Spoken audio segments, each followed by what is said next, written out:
Hello students, स्वागत है आपका pi classes bye Sachin Malik में। आज का टॉपिक क्लास 9 के लिए वर्कशीट नंबर 10। तो क्लास 9 के लिए वर्कशीट नंबर 10 है। हमारा टॉपिक है इसमें सर्वांग समता। अब सर्वांग समता क्या होती है? दो तल या आकृतियाँ सर्वांग सम होती हैं। देखो कब सर्वांग सम होंगी दो आकृतियाँ? यदि उनका रूप और आकार बिल्कुल समान हो, यानी वो दिखने में एक जैसी हो और उनका साइज भी बिल्कुल, अगर हम नापे किसी भी चीज़ से तो बिल्कुल समान हो। यदि एक तल में बनी दो आकृतियों को काटकर एक दूसरे पर रखने पर वे एक दूसरे को पूर्णतया ढक ले, यानी किसी को भी ऊपर रख लो, किसी को भी नीचे रख लो, अगर वे दोनों आकृति किसी भी तरह की हो सकती हैं, ढक लें, तो उन आकृतियों को हम सर्वांगसम आकृतियाँ कहते हैं। देखो जैसे दो रेखाखंड हैं, अगर पहला रेखाखंड इसकी लंबाई 4.7 है तो दूसरे की भी 4.7 ही होनी चाहिए, तभी एक दूसरे को ढक सकते हैं, चाहे किसी को भी ऊपर रख लो, किसी को भी नीचे। ऐसे दो कोण, अगर ये कोण 57 डिग्री का है तो दूसरा कोण भी 57 डिग्री का ही होना चाहिए, अदरवाइज ये सर्वांगसम नहीं होंगे। अब मेन चीज़, दो त्रिभुज सर्वांगसम होंगे। दो त्रिभुज कब सर्वांगसम होंगे भाई? देखो यहाँ पे मैं आपको बताता हूँ। अब दो त्रिभुज सर्वांगसम होंगे यदि उनकी संगत भुजाएं, जैसे मान लो मैंने दो त्रिभुज ये बना लिया, एक इधर बना लिया, इसका नाम रख दिया ए बी और सी। एक हमने इधर बना लिया, इसका नाम रख दिया हमने पी क्यू और आर। संगत भुजाओं का मतलब है ए बी के संगत भुजा पी क्यू, ये इसके बराबर होनी चाहिए। बी सी के संगत भुजा क्यू आर, ये इसके बराबर होनी चाहिए। और ये तीसरी भुजा के बराबर होनी चाहिए। ठीक है, यानी कि इस वाले जो ए बी सी वाला त्रिभुज है, इसकी तीनों भुजाएं इसकी तीनों भुजाओं के बराबर होनी चाहिए, चाहे वो थोड़ा सा घुमा के रखा गया हो या नहीं। तथा उनके कोण भी बराबर होने चाहिए। कोण यानी ए जो कोण है वो पी के बराबर हो, बी वाला जो कोण है वो क्यू के बराबर हो, और ये तीसरा कोण तीसरे कोण के बराबर हो। तब हम इनको कहेंगे कि ये दोनों त्रिभुज सर्वांगसम हैं।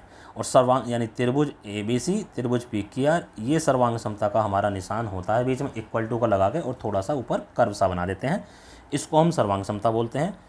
और ये मैंने आपको बता ही दिया कौन सी भुजा किसके बराबर होगी अगर दो त्रिभुज, और कौन से कोण बराबर होंगे। अब कहता है इन सर्वांग समता को सिद्ध करने के लिए कुछ नियम दे रखे हैं। ये 4 नियम है हमारे पास, 1 2 3 और 4। आइए देखते हैं ये क्या क्या है। सबसे पहला है एस नियम, यानी इसमें किसी त्रिभुज की, एक त्रिभुज ये है, एक त्रिभुज ये है, सिर्फ इसमें तीनों भुजाएं बराबर होनी चाहिए। ये वाली भुजा इस भुजा के बराबर हो, दूसरी भुजा के बराबर हो, और तीसरी भुजा यानी किसी एक त्रिभुज की तीनों भुजा किसी दूसरे त्रिभुज की तीनों संगत भुजाओं के बराबर हैं, तो रूल लगता है हमारा एस, यानी भुजा भुजा भुजा नियम। एक त्रिभुज की तीनों भुजाएं दूसरे त्रिभुज की तीनों संगत भुजाओं के बराबर होनी चाहिए। ठीक है, अब है एस, इसमें क्या होता है, दो भुजा और बीच में जो होता है कोण। फॉर एग्जांपल मान लो ये भुजा इस भुजा के बराबर है, इधर वाली भुजा के बराबर है।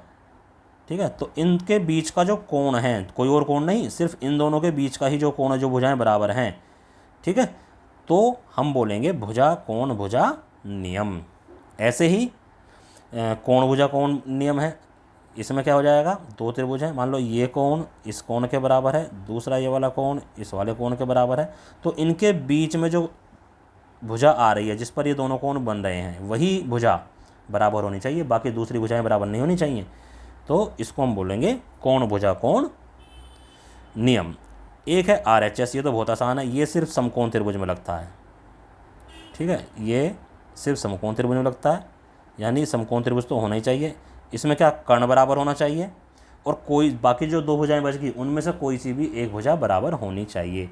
माना कि ये वाली भुजा इसके बराबर हो या फिर ये वाली भुजा इसके बराबर, यानी कि समकोण कर्ण भुजा, समकोण होना चाहिए, फिर कर्ण बराबर होनी चाहिए, और कोई सी भी एक भुजा बराबर होनी चाहिए, तब हम कहते हैं RHS रूल। ठीक है, ये आपको अच्छे से समझ में आ गए होंगे।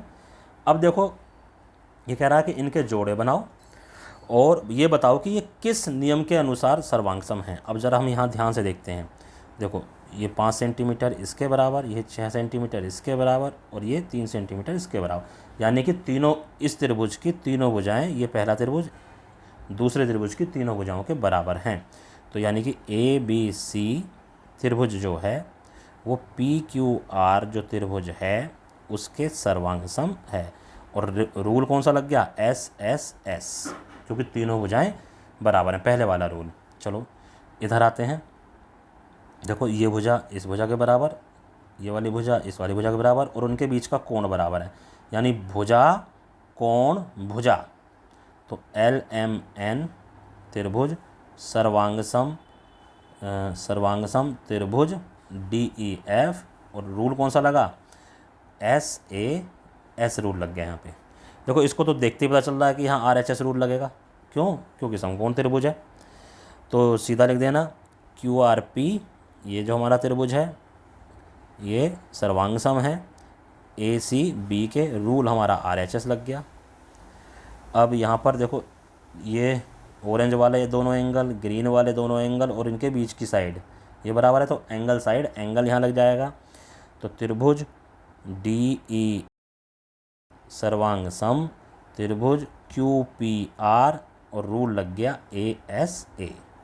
बस इस तरह से ये हमारी वर्कशीट कंप्लीट होती है। इसको अपनी कॉपी में साफ साफ करो और अपने अपने टीचर को व्हाट्सएप पर सेंड करो। धन्यवाद।